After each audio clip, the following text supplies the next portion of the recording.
The grand ballroom of the Ritz-Carlton shimmered with the affluent elite, gathered for a high-profile fundraiser. Margot Jennings, a renowned crime journalist, navigated the throngs, champagne flute in hand, her watchful eyes ever vigilant for a potential story.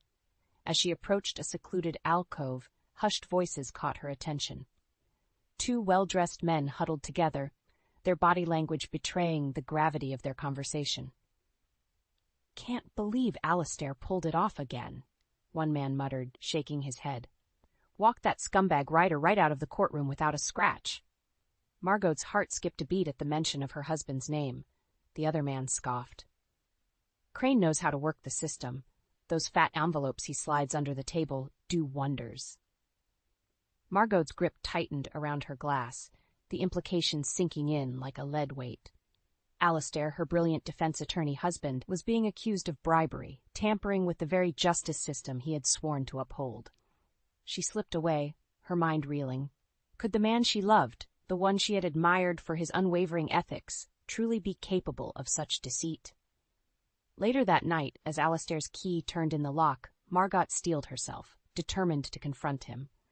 But one look at his tired smile and her resolve faltered. She couldn't bring herself to voice her suspicions. Not yet. Over the following weeks, Margot's doubts festered like an open wound. Alistair's irregular hours and evasive demeanor only fueled her mistrust. The man she thought she knew had become a stranger, and she found herself torn between her love for him and her journalistic integrity. Margot knew she couldn't ignore the nagging voice within, the one that demanded she uncover the truth, no matter how painful it might be. She had to investigate, to follow the trail wherever it led, even if it meant shattering the life she had so carefully built. With a heavy heart, Margot made a decision that would forever alter the course of her life. She would expose the truth, no matter the cost. In the weeks that followed, the distance between Alistair and me grew palpable. His late nights at the office became more frequent, often stretching into the early hours of the morning. When he did return home, his mind seemed preoccupied, his responses curt and dismissive. One evening, as I waited up for him, the grandfather clock in the hallway chimed 2:00. The front door creaked open, and Alistair stumbled in, his usually impeccable appearance disheveled. "You're back late again," I remarked, unable to mask the accusation in my tone. He shot me a guarded look. "High-profile case. You know how it is." I scrutinized his face, searching for any hint of deception. "Another one of those wealthy clients you can't discuss?"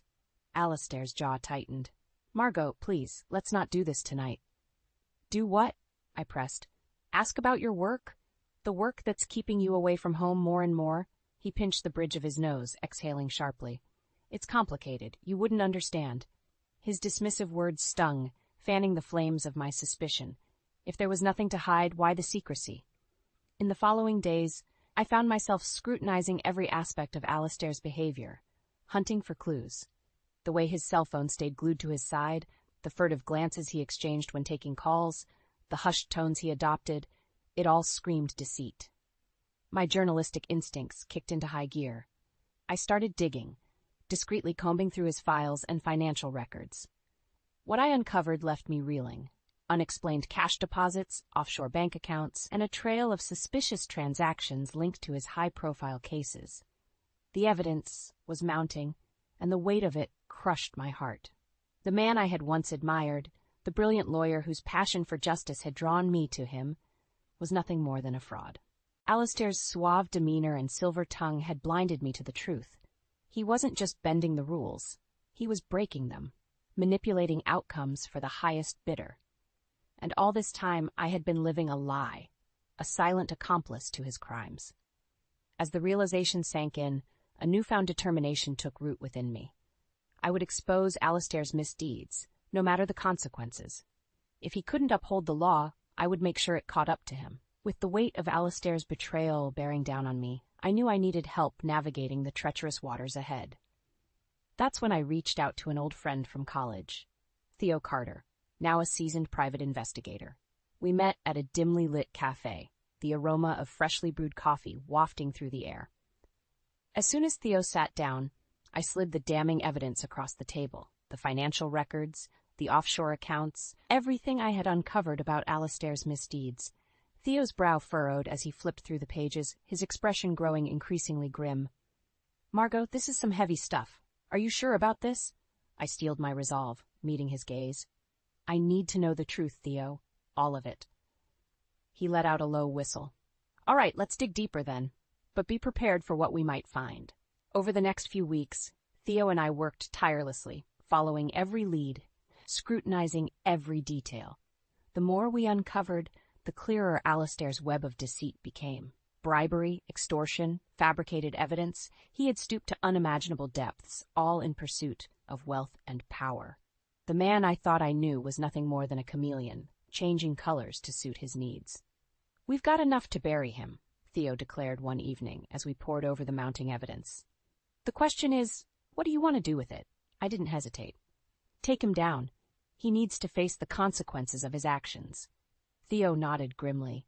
"It won't be easy, Margot. He's got connections, influence. Are you ready for the fallout?" I thought about the years of deception, the lies that had eroded the foundation of our marriage. "I'm ready," I said, my voice unwavering. He made his choices. Now it's time to face the consequences. With the evidence in hand, we formulated a plan. Theo would discreetly pass the information to a prosecutor he knew, someone with the tenacity to take on a high-profile case like this.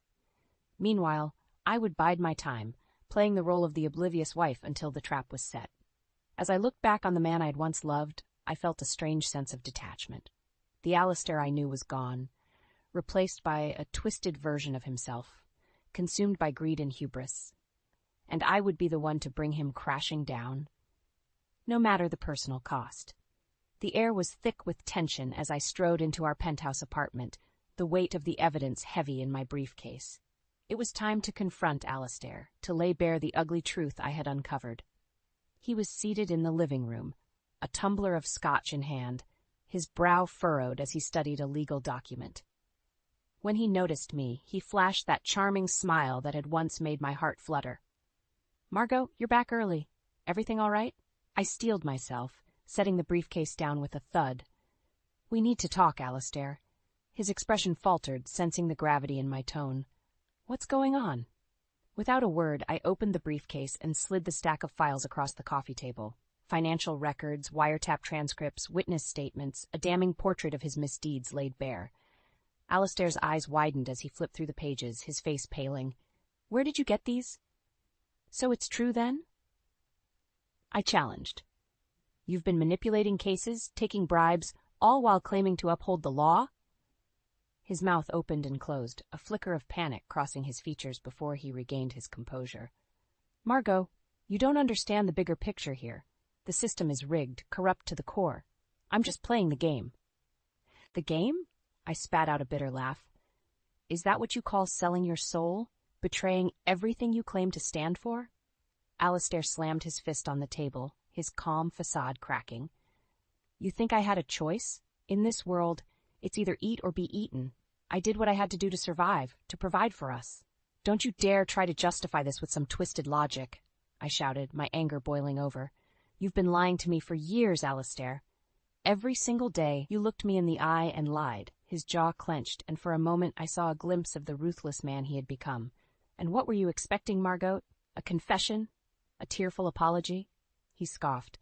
"I'm not sorry, not for a damn thing." In that moment, the man I had once loved was a stranger to me.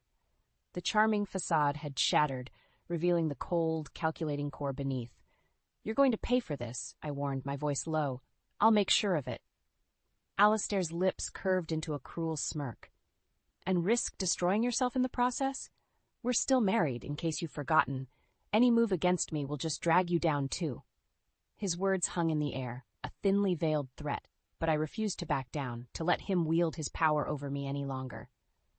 "Then so be it," I said, holding his gaze. "I'm done being an accomplice to your crimes. It's over, Alastair. All of it." As I turned to walk away, his voice followed me, laced with a chilling promise. "This isn't over, Margot. Not by a long shot." In the aftermath of my explosive confrontation with Alastair, I found myself at a crossroads. Part of me wanted to walk away, to leave the mess behind and start anew, but a stronger force burned within, the unwavering need to see justice served, no matter the cost. That's when I reached out to Corrine Hayes, a tenacious prosecutor I had crossed paths with during my investigative work. We met at a nondescript diner, the kind of place where anonymity was all but guaranteed. Corinne's eyes narrowed as she flipped through the incriminating evidence I had compiled. "This is some heavy stuff, Margot. You know what you're getting yourself into, right?" I nodded, my jaw set with determination. "He needs to be stopped, Corinne, before he corrupts the system any further." She let out a low whistle. "All right then, but we need to play this smart. Airtight case, rock-solid evidence. No room for mistakes." Over the following weeks, Corinne and I worked in secret, meticulously building a case against Alistair. Every piece of evidence was scrutinized, every witness statement corroborated. We left no stone unturned, no angle unexplored. Throughout it all, I walked a tightrope, maintaining the facade of a dutiful wife in Alistair's presence. Each morning I would plaster on a smile and wish him well, all while plotting his downfall behind the scenes. The strain was immense, the emotional toll weighing heavily on me, but I refused to falter, driven by an unwavering belief that justice would prevail. As the final pieces fell into place, Corinne called me into her office, her expression grave. "We've got him," she said, sliding a thick file across the desk. "The evidence is solid, the witness is prepped.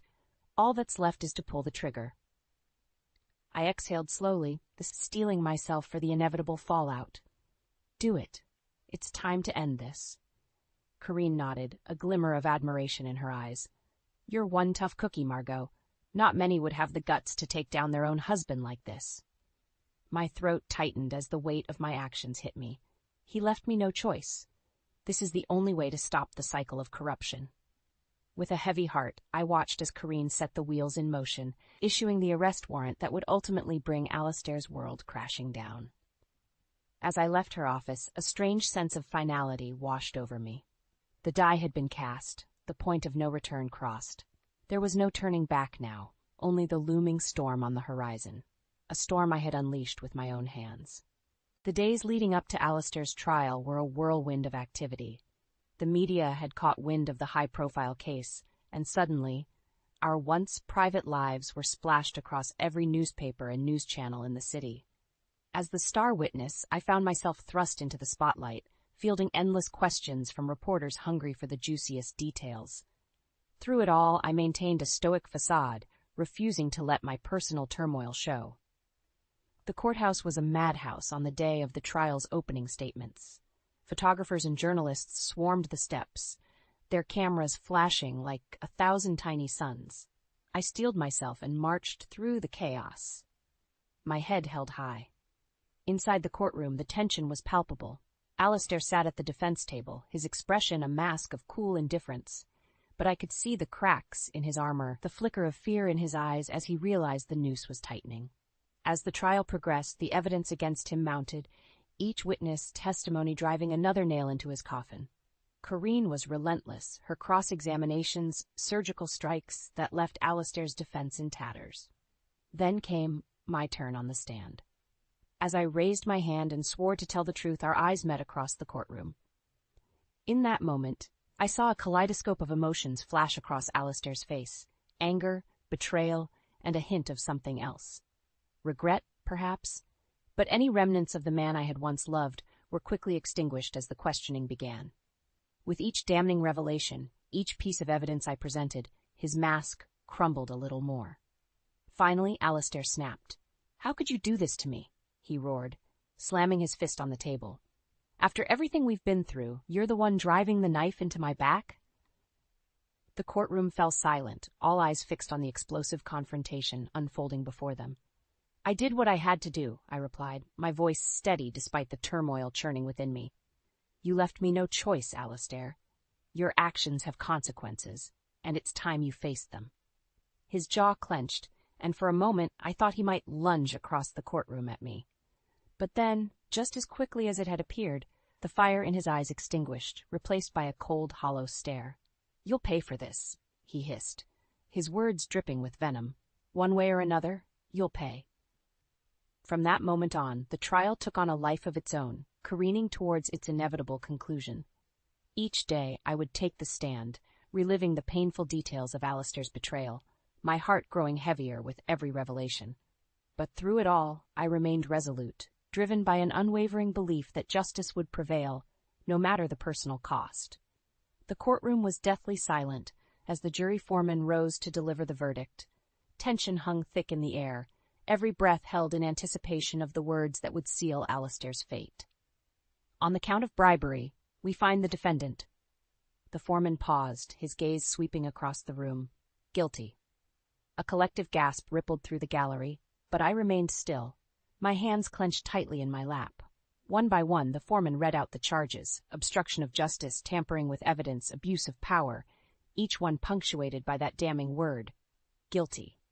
Alistair's face remained impassive, but I could see the muscle twitching in his jaw, the only outward sign of the storm raging within him. As the final guilty verdict was announced, a smattering of applause broke out, quickly silenced by the judge's gavel.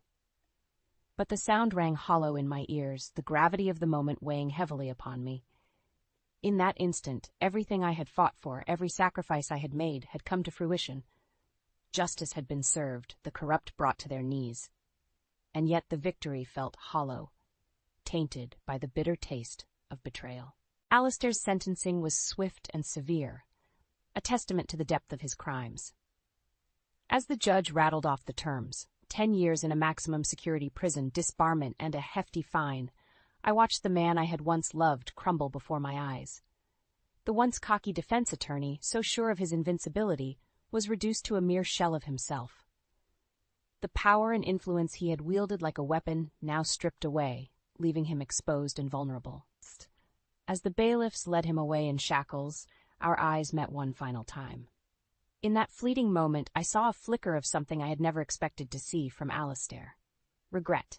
It was a hollow victory, one that left me adrift in a sea of conflicting emotions. The thirst for justice had been quenched, but at what cost? My marriage, my sense of self, had all been sacrificed on the altar of truth. In the days that followed, the dust began to settle, and the city moved on to the next sensational story. But for me, the scars ran deeper than any headline could convey. The accolades poured in, praising my unwavering pursuit of the truth and my role in exposing corruption at the highest levels. But the words rang hollow, a pale consolation for the personal turmoil I had endured. As I stood in the rubble of my once idyllic life, I couldn't help but wonder, was it all worth it? Had I done the right thing, or had I simply perpetuated the cycle of violence and retribution that had consumed us both? The answers eluded me, leaving me adrift in a sea of uncertainty, grappling with the harsh reality that sometimes, even when justice prevails, there are no true winners, only survivors. The aftermath of Alistair's trial was a whirlwind of emotions I had never anticipated. As the dust settled and the media circus moved on to the next big story, I found myself adrift, struggling to pick up the pieces of my shattered life. The accolades poured in, praising my unwavering pursuit of justice and my role in exposing the corruption that had festered at the heart of the legal system. But the words rang hollow, a pale consolation for the personal turmoil I had endured. In the quiet moments, when the noise of the world fell away, I was left to grapple with the harsh reality of what I had sacrificed: my marriage, my trust, and a part of myself that could never be reclaimed. Alistair's sentencing had brought a sense of finality, but it was a hollow victory, tainted by the bitter taste of betrayal. As I stood in the rubble of my once idyllic life, I couldn't help but wonder, was it all worth it?